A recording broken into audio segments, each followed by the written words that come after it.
It's another edition of Game Time Weekly. I'm your host, Dylan Corbett, as we dive into everything in the week that was in Minnesota Prep Sports. But today we're going to kind of take a look ahead, right? It's fully into fall season, postseason play, as we've got the football regular season wrapped up, volleyball sections, and football this week. And of course, we're already on to the state tournament for both girls and boys soccer. So lots to get into. Let's start with football as we pretty much had everything according to what we thought. Some nice wins for our umbrella schools, getting the job done. Of course, the game of the week was all eyes outside of our umbrella schools on Maple Grove, Minnetonka.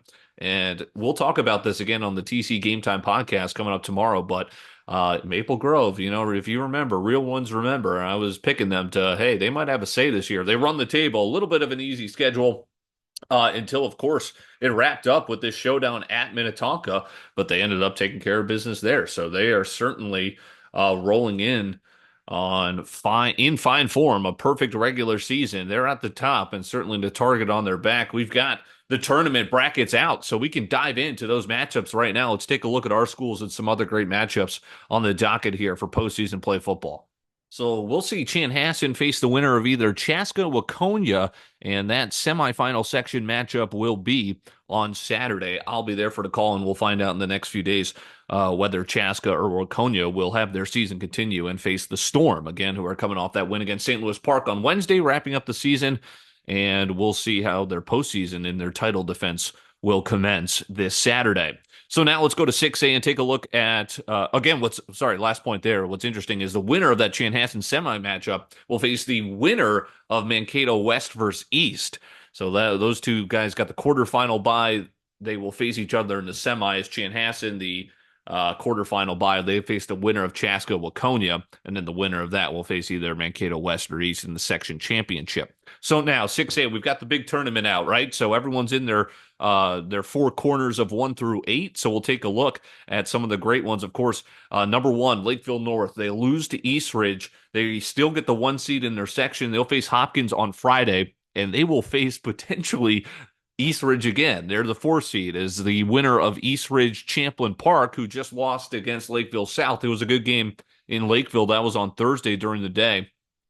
And Champlin Park gets the 5 seed after that loss. They'll face East Ridge, and of course, East Ridge is the team that has the lone win against North this year. North, the 1 seed, they've got Hopkins on Friday, but keep an eye out of who maybe that next matchup will be. South, in that same region or section rather, has got the 3-6 matchup. They beat Champlin Park. They will host Wayzata on Friday, and then they will play the winner of Anoka and Rosemount. And Rosemount, a tough 1-7 year. See if they can make any noise in the postseason. So Minnetonka loses to Maple Grove, but they'll lead their section, which features Centennial at 4, Blaine at 3, Buffalo at 7, and Forest Lake at 2. I mean, just look at that schedule already in that matchup of Forest Lake Buffalo. That's going to be a great first round. Then you've got Blaine, of course, Centennial. That's going to be an interesting section, certainly. A lot of powerhouses there. Maple Grove, undefeated after their win against Minnetonka. They're the number 1 seed, but it's another gauntlet of a section that features Eden Prairie. They haven't faced each other. Eden Prairie is at number 4. They'll face Woodbury. Edina in this section as well. They'll face White Bear Lake in the 3-6 matchup. That's going to be a great quarterfinal battle. And then number 2, Egan having a great year. Loaded section there, but Maple Grove undefeated with the target on their back. And then last but certainly not least, all eyes on this one. A little bit of an easier section, so to say, if you had to kind of put them on paper against each other. But Mounds View at number 1, Shakopee. Here's where they can maybe make a run to US Bank Stadium. A great year. They're number 2. They'll have Eastview in the first round. And I like this matchup a lot. Farmington and Prior Lake. Farmington had some success this year, good wins. They battled some good teams in hard-fought losses. Prior Lake had a tough schedule, a gauntlet of a schedule. They round out their regular season with a win as they took it to Buffalo. And now they're going to get a highly entertaining matchup in Farmington Prior Lake in the 4-5 matchup. And that'll be hosted by Farmington. So that atmosphere is going to be great at Tiger Stadium. So an interesting look at the postseason brackets here for football. So let's get right into it with volleyball as well. Our guest tomorrow is going to be the head coach of Champlin Park, That is John Yunker. So I'll be joined by him for the interview portion of the TC Game Time podcast tomorrow. And of course, we'll analyze likely a lot of these matchups in the bracket.